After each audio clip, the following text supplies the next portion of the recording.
Well, good morning, lovely ladies and gentlemen. Steve Collins coming to you from gorgeous, sunshiny San Antonio, Texas, the second most powerful, passionate, and purposeful coach and speaker in the world. Hope you guys are excited about this wonderful Tuesday. I hope you enjoyed some really good time with friends and family over this last weekend.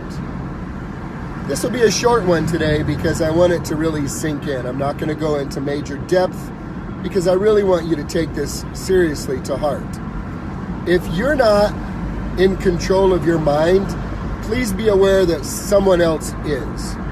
If you're not controlling your thoughts, please be aware somebody else is.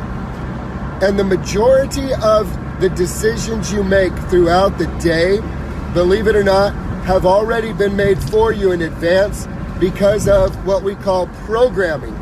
Programming is the underlying subconscious set of rules and standards, expectations, and self-imposed limitations that keep you from truly achieving what you desire at a very deep level.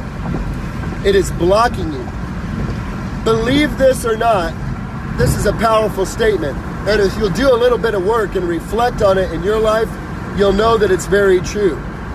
For those of you who have children, let it sting. The way you speak to your children becomes their inner voice as adults. Say that one more again. The way you speak to your children becomes their inner voice as adults.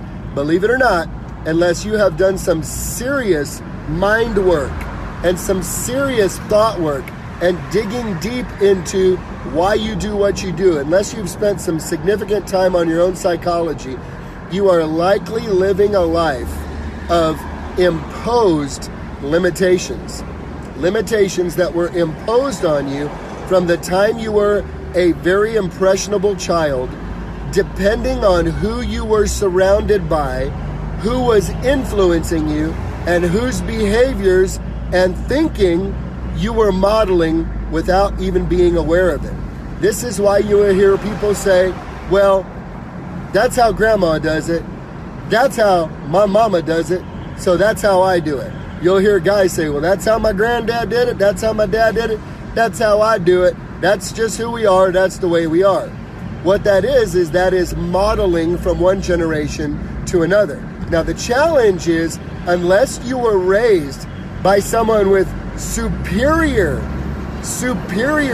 mental chess, someone who has spent an incredible amount of time, effort, and energy on becoming all that they are capable of becoming, you were probably raised with some limitations. Now, this is not a judgment call on anybody, just so you know. This isn't a character issue.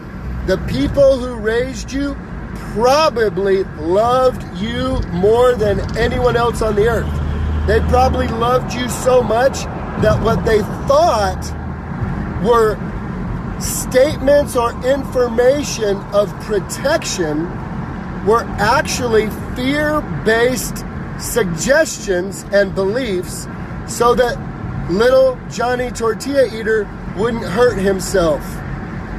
You see, as a parent, we are in a protectionary mode, and our first and foremost sense is to protect our children. Well, Mama, I don't want to go to college. I want to start a business. Oh, little Johnny, you don't want to do that. I mean, what if, and then if you fail, and then nobody will hire. Do you understand what I'm saying? Mama, I don't want to go to college. I want to be a wife and a mama and have babies. Oh, little Susie. Oh, no, little Susie. Listen, sweetie, you got to have your education. Because if you have your education, then you'll owe it. Do you understand what I'm talking about?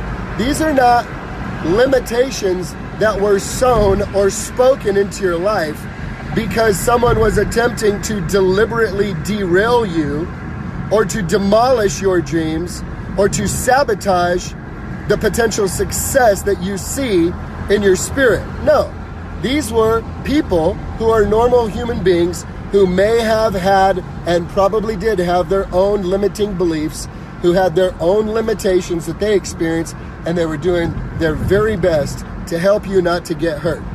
Well, ladies and gentlemen, chasing your dreams is gonna hurt. Chasing your dreams is gonna hurt. Following your dreams is gonna hurt. going after the goals that are in your heart, you're going to fail. You're going to mess up. You're going to bruise your butt, and you're going to scrape your knees. You might even have a tooth or two knocked out. You might even, ask me how I know, lose hundreds and thousands, yea, I say millions of dollars. You might even lose your dream house. You might even have to start all over again. You might have to move back into the house you had before you moved to the dream house. You might have to walk down the hall and look at people in the eyes who look at you and say, you see what happens when you go for your dreams? You might have to do that. In fact, you probably may go through that, depending on how big it is, the dream that you are chasing.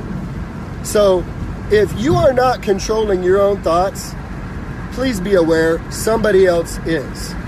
Somebody else is. If you don't have your own clear vision for your life, I have news for you. You are part of somebody else's clear vision for their life. This is not necessarily a bad thing if they truly understand a few basic principles of leadership and servanthood, and their goal is to help you become as big and awesome and amazing as you can be, and they're not using you. These are people who love people and use money. They don't love money and use people. In the wrong person's hands, your life is going to be miserable. In the right leader's hands, your life can get big. So it's not necessarily a bad thing. And yet I want you to think about that for a minute. If you don't have very clear plans for your life, you are part of somebody else's very clear plan. Not necessarily a bad thing. And yet, if you're an entrepreneur, that should make you shiver in your boots, buddy. So here's what I want to leave with you in parting.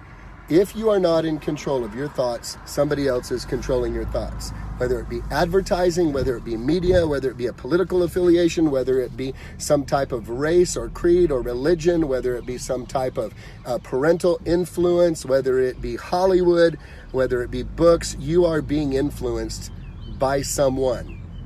And you have the ability, in fact, as a believer, we have charges that we are to take captive every thought and to take captive every vain imagination that rises in opposition to our knowledge of the good Lord, okay? So if you're going to be influenced by anybody, you might want to crack open that dusty Bible on your bookshelf over there, and you might want to start digging into it. I suggest you start with the book of Proverbs. It'll make you real smart. Real smart. Real smart. That's a really good place to start. So if you are not taking your own thoughts captive, if you are not telling yourself the story you need to tell yourself that is in agreement with what you believe can be possible for you, then your thoughts are being controlled by somebody else.